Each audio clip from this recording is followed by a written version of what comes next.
Hello, good morning दोस्तों। स्वागत है आप सभी का आज के हमारे सेशन में।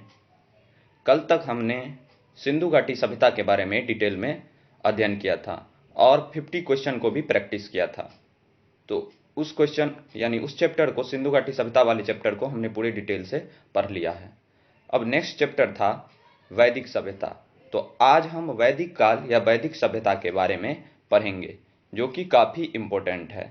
यहाँ से एग्जाम में काफ़ी क्वेश्चन पूछा जाता है और ये यूपीएससी का सबसे फेवरेट चैप्टर है और अन्य सभी एग्जामों में पूछा ही जाता है और यूपीएससी का भी सबसे फेवरेट चैप्टर है, क्योंकि यहीं से रियल भारतीय इतिहास का शुरुआत होता है। यहीं से हमें साक्ष्य मिलना प्रारंभ हो जाता है भारतीय इतिहास के बारे में। इससे पहले अगर आप मेरे चैनल पर नए हैं तो मेरे चैनल को सब्सक्राइब कीजिए, मेरे वीडियोस को लाइक कीजिए और उसे शेयर भी कीजिए। तो चलिए चलते हैं आज के सेशन पे।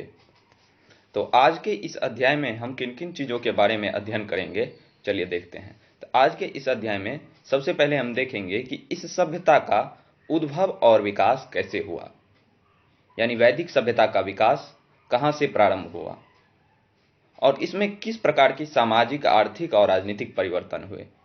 यानी इस सभ्यता में किस तरह के समाज थे, उनकी आर्थिक स्थिति क्या थी, राजनीतिक स्थिति क्या थी, इन सब बातों के बारे में अध्ययन करेंगे।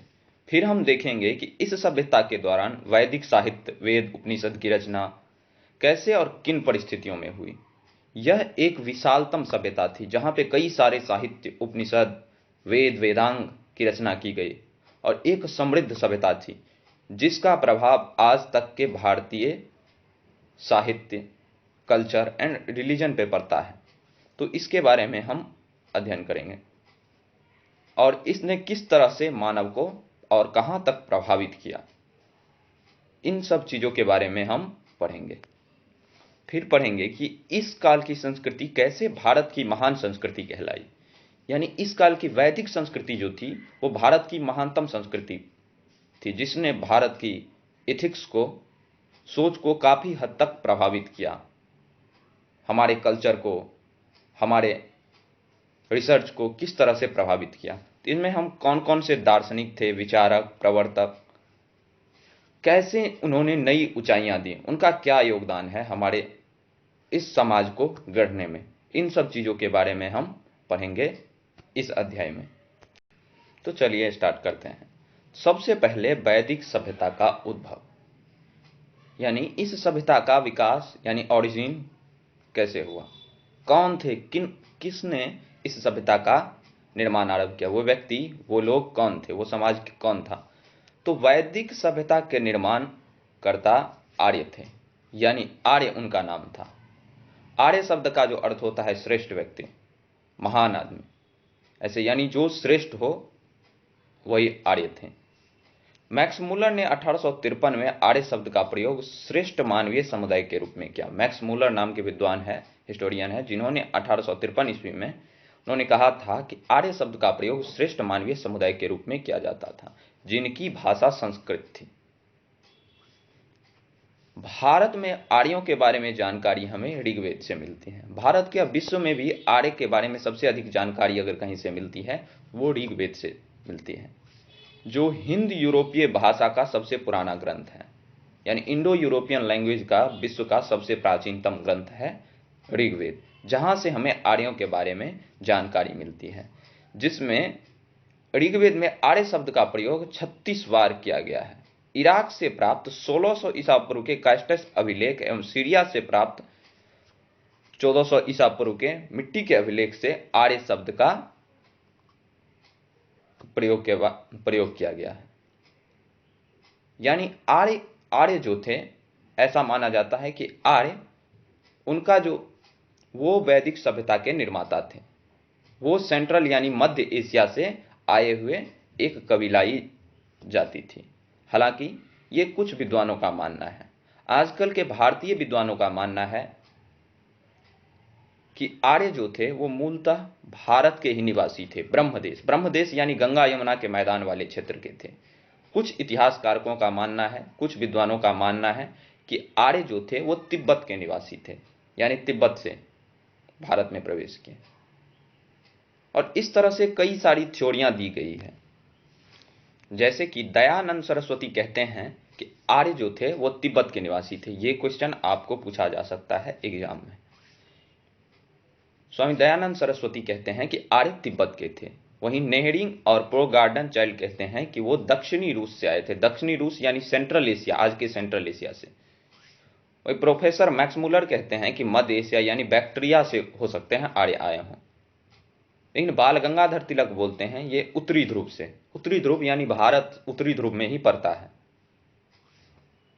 अविनाश चंद्र दास जी कहते हैं सप्त सैंधव प्रदेश। सप्त सैंधव प्रदेश यानी आज के पंजाब, हरियाणा, पाकिस्तान, सिंध, ये वाला रीजन सप्त सैंधव प्रदेश। यानी सप्त सैंधव प्रदेश में जो आता है वो सिंधु, सरस्वती और उनकी 5 सहायक नदियों का संगम वाला क्षेत्र सप्त सैंधव प्रदेश था। गंगानाथ झा कहते हैं कि वो मूल रूप से ब्रह्मर्षि देश के निवासी। ब्रह्मर्षि देश कहा जाता था उस समय में गंगा, गंडक और ये यमुना वाला दोआब वाला इलाका को ब्रह्मर्षि देश कहा जाता था। गायल्स महोदय कहते हैं कि हंगरी तथा डेब्यू नदी की घाटी में आर्य का मूल स्थान था। वो वहीं से भारत आए थे। आर्य को लेकर इतना थ्योरी इसलिए है क्योंकि वे विश्व के सबसे श्रेष्ठतम जाति थी। उन्होंने जिस तरह की साहित्यों की रचना की थी, उन्होंने पूरे विश्व को प्रभावित किया। कई इतिहासकारक मानते हैं, जर्मनी के लोग मानते हैं आर्य जर्मनी के थे। लेकिन आर्य का जो मूल स्थान था और जो अभी भी है वो भारत था।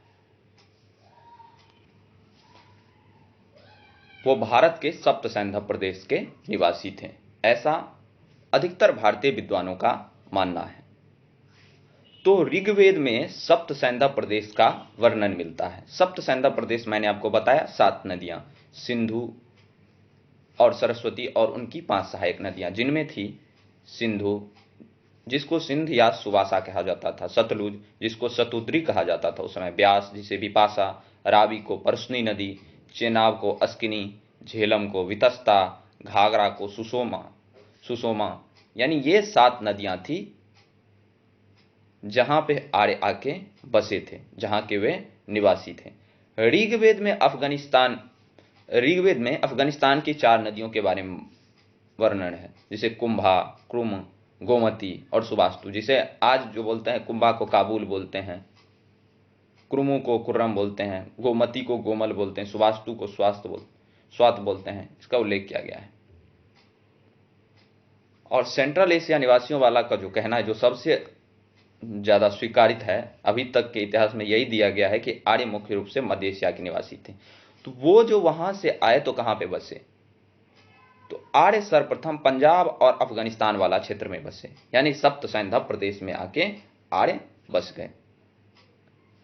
आर्यों ने जो सबसे पवित्र नदी का स्थान दिया है वो दिया है सरस्वती नदी को, जो उस समय की सबसे विशाल नदी थी और सबसे पवित्र नदी मानी जाती थी। सरस्वती नदी, जिसे वे लोग माते तमा, देवी तमा और नदी तमा कहते थे। ये याद रखिएगा, जो सरस्वती नदी को आर्य किन किन नामों से जानते थे, यानी ऋग्वेद में उनका क्या नाम, किस किन नामों से वर्णन किया गया। तो ऋग्वेद में जो आर्य थे वो सरस्वती नदी को माते तमा, देवी तमा और नदी तमा कह के पुकारते थे। ये सब काफी इंपॉर्टेंट है। ऋग्वेद में 4 समुद्रों का भी उल्लेख है। ऐसा माना जाता है कि समुद्र किसी जल राशि का वाचक था। जल राशि का यानी हो सकता है उनको समुद्रों का जो ज्ञान था वो कोई जल राशि हो। ऋग्वेद में गंगा नदी का 1 बार, जबकि यमुना नदी का 3 बार उल्लेख मिलता है। मरुस्थल को वे लोग धन्व शब्द प्रयोग करते थे। और ऋग्वेद में हिमालय पर्वत और उसकी चोटी मुजम्बत का उल्लेख मिलता है। पुरातात्विक साक्ष्य के अनुसार मुख्यतः 3 प्रकार के थे। ऋग्वेद में जो पुरातात्विक साक्ष्य मिले हैं वो 3 तरह से मिले हैं। एक काले एवं लाल मृदभांड, ताम्रपुंज और गेरुवर्णी मृदभांड मिला है ऋग्वेद कालीन। तो सप्त सैंधव प्रदेश वाला इलाका जो था वो ये इलाका था, यानी आर्य जो थे वो यहीं के निवासी थे। पहले तो वो इस क्षेत्र में बसे, पंजाब, और अफगानिस्तान वाला इलाका में, और फिर वो यहाँ से, ये सप्त सैंधव प्रदेश है, यहाँ से वे गंगा नदी की घाटियों में फैल गए और बाद में यहीं पे उन्होंने अन्य वेदों की रचना की। ऋग्वेद की रचना उन्होंने सप्त सैंधव प्रदेश में संभवतः की, और अन्य वेद जैसे यजुर्वेद, सामवेद, अथर्ववेद, वेदांग आदि उपनिषदों, अन्य सभी ग्रंथों की रचना मुख्यतः उन्होंने गंगा के मैदानों में की। और बाद में ऋग यानी गंगा आर्यों की सबसे पवित्र नदी बन गई। तो आर्य जो सप्त सैंधव प्रदेश में आके बसे वो उनका, और फिर वो बाद में गंगा के मैदानों में आके बस गए। यानी सप्त सैंधव प्रदेश जो था वो सिंधु, सरस्वती और उनकी 5 सहायक नदियों का संगम था। आप उन नदियों का नाम याद रखिएगा। ये प्राचीन इतिहास का चौथा लेक्चर है। यानी अब हम वैदिक सभ्यता के बारे में देखेंगे कि वो यहां पे आके तो बस गए, अब उन्होंने अपनी सभ्यता का विकास किया। वो सबसे पहले कहां पे आके बसे? पंजाब और अफगानिस्तान वाले सप्त सैंधव प्रदेश में आके आर्य बस गए, जहां पे उन्होंने ऋग्वेद की रचना की, जो विश्व की यानी हिंदू यूरोपियन समाज की सबसे प्राचीनतम लिखित, प्राचीनतम ग्रंथ बोल सकते हैं, प्राचीनतम ग्रंथ थी, लिखित नहीं।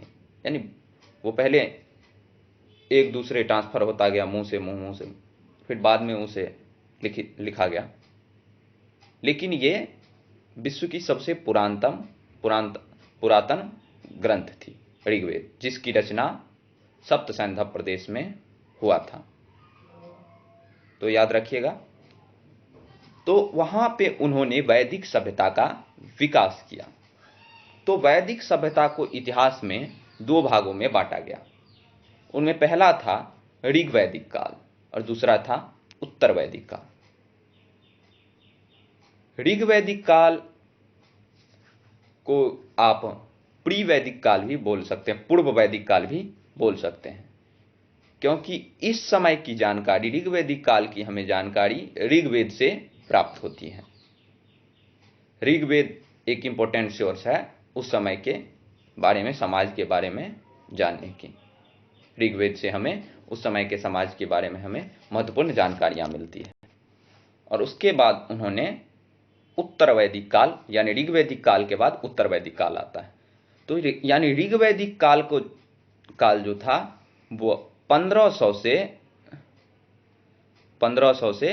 1000 ईसा पूर्व का समय था। यानी इस समय में आर्य ऋग्वैदिक काल में जी रहे थे। और फिर उत्तर वैदिक काल का जो समय माना जाता है वो 1000 से 600 ईसा पूर्व का, 600 ईसा पूर्व के बीच उत्तर वैदिक काल माना जाता है, जिसमें उन्होंने महानतम सभ्यता का विकास किया। ऋग्वैदिक काल में ऋग्वेद सोर्स था, और उत्तर वैदिक काल में 3 अन्य वेद आ गए, वेदांग आ गया, ब्राह्मण ग्रंथ आ गए। तो उत्तर वैदिक काल के जो महत्वपूर्ण ग्रंथ थे उनमें था यजुर्वेद, सामवेद और अथर्ववेद। तो ये हुआ वैदिक काल। और फिर ऋग्वैदिक काल और उत्तर वैदिक काल, यानी 1000 से 1500 ईसा पूर्व ऋग्वेद का काल था, और 1000 से 600 ईसा पूर्व के बीच का उत्तर वैदिक का काल था। तो ऋग्वैदिक यानी ये वैदिक काल के निर्माता कौन थे? आर्य। और इनकी जो भाषा थी वो थी संस्कृत, यानी संस्कृत इनकी भाषा थी, जिनमें इन्होंने ग्रंथों की रचना की और इनकी मूल भाषा थी। और ये ऋग्वैदिक काल जो थी ये एक कबीलाई समाज थी। इस समय का समाज कबीलों में रहता था, और इसे और पूरे वैदिक काल को आप एक ग्रामीण सभ्यता का काल बोल सकते हैं। यानी इस समय एक ग्रामीण सभ्यता थी। तो ऋग्वैदिक सभ्यता जो थी एक ग्रामीण सभ्यता थी। तो इसमें समाज का जो सबसे छोटा इकाई होता था वो होता था कुल। कुल सबसे छोटा इकाई होता था, और कुल के बाद होता था ग्राम, यानी गांव होते थे, ग्राम होता था। और फिर ग्राम से बनता था विश, और फिर विश से बनता था, विश के बाद आता था जन, और फिर जन से बना जनपद, या जनपद, और कई सारे जनपद मिला के राष्ट्र का निर्माण होता था। यानी ये कई सारे परिवर्तन जो थे वो ऋग वैदिक काल में, यानी वैदिक काल में हुआ। और ऋग वैदिक समाज जो था वो कई वर्णों में विभाजित था, यानी कई वर्गों में विभाजित किया गया। लेकिन उस समय इस वर्ण का आधार जन्म ना होके कर्म हुआ करता था। आर्य जो थे, ऋग वैदिक आर्य जो थे, उन्होंने समाज को मुख्यतः 3 वर्णों में विभाजित किया, जिनमें पुरोहित यानी जो शिक्षक और पंडित हुआ करते थे, सलाहकार हुआ करते थे, राजन्य जिनका काम था राज्य की रक्षा करना, प्रजा की रक्षा करना, और विश्व मूल रूप से सामान्य जनता थी। तो पुरोहित जो थे उन्हें ब्राह्मण कहा जाता था, राजन्य जिसे क्षत्रिय कहा जाता था, और सामान्य जन उस समय में केवल वैश्य उनको कहा जाता था। बाद में कुछ अन्य जातियां जुड़ी जिन्हें शूद्र कहा गया। तो ब्राह्मण का काम क्या था? शिक्षा दीक्षा, यज्ञ करना इत्यादि इनका मुख्य काम था। क्षत्रिय का जो काम था वो काम था रक्षा, यानी रक्षा करना उनका मुख्य काम था।